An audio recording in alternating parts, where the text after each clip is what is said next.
Hi all, thanks for connecting with us today.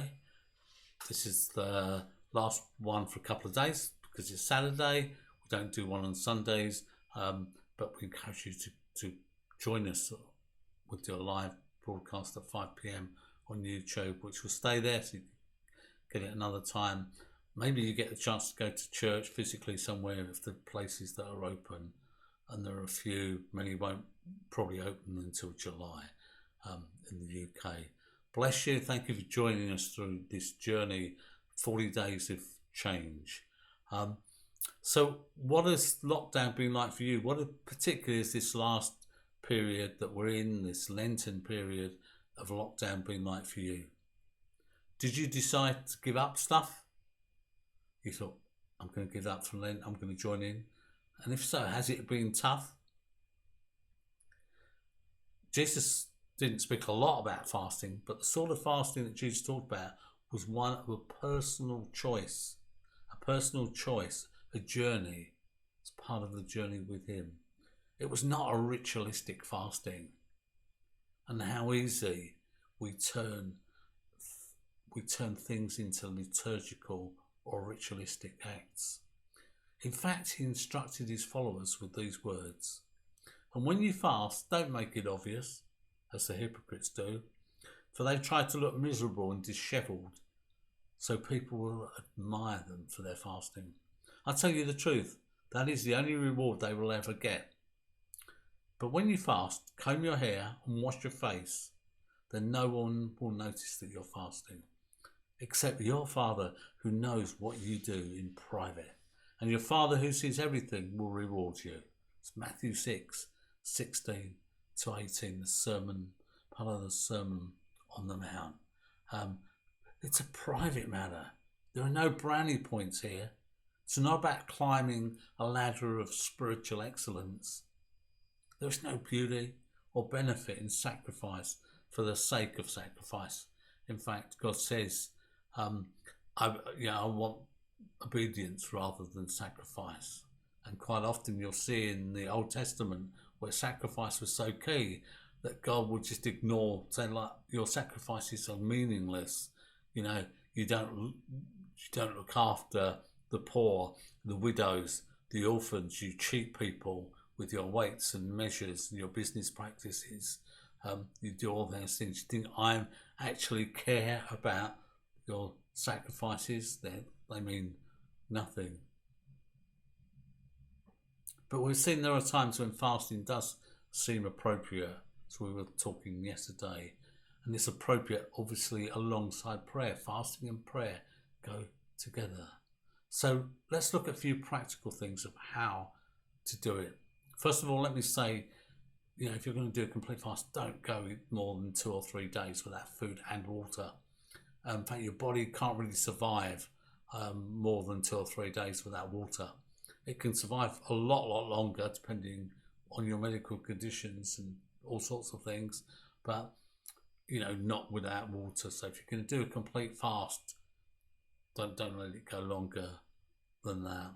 And I would suggest that you kind of build up and you get used to fasting before you do kind of more extreme fast. Some people have a little bit of juice to help them keep up their strength and keep up their energy.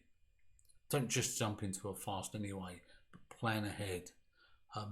There may be things in your diet or things in your body that will react badly.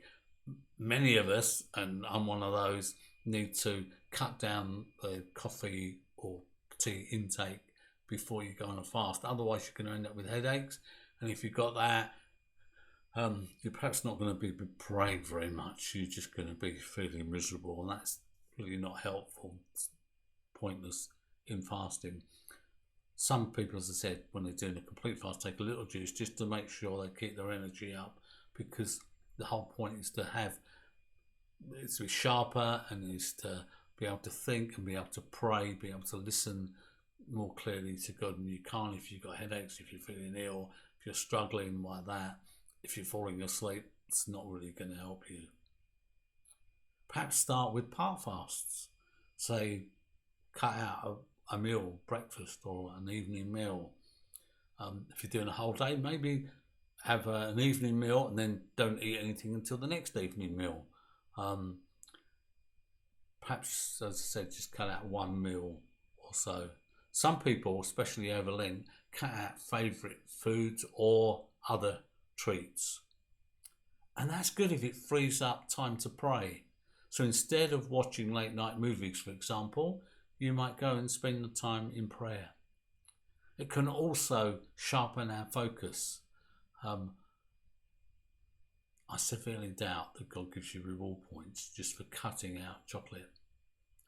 Although it might have a health benefit for some people, please don't confuse the two things, the health benefits and the spiritual benefit. Now, God made us as complete people, so it's good to, look after our bodies. But the spiritual exercise is much more important and much greater. And that's what we're focusing on here.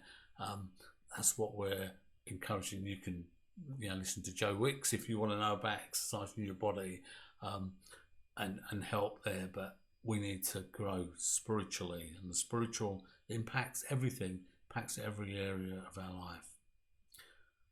What we have seen, though, over this last year is that being forced to give up things that we love or things that we love to do perhaps has made us all more appreciative of what we have. Family, friends, relationships, the private things that matter, the little things that matter, just meeting up for coffee with people, just being around people.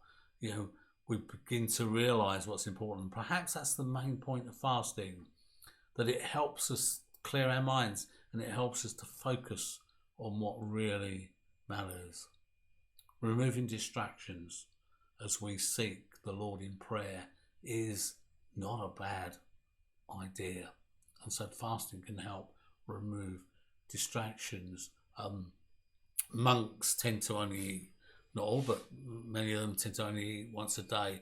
Why? Because actually all the preparation about cooking, what we're going to eat, what we're going to buy, preparing it, getting it,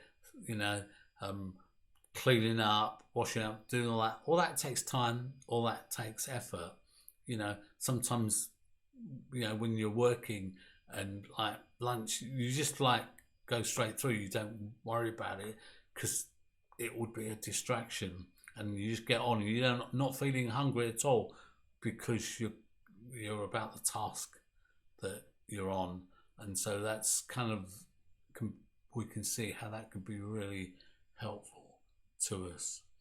And so, let me encourage you, though, if you're going to fast, to see it as something alongside prayer, and to do it for specific reasons, for specific purposes, and to do it to develop your relationship with God.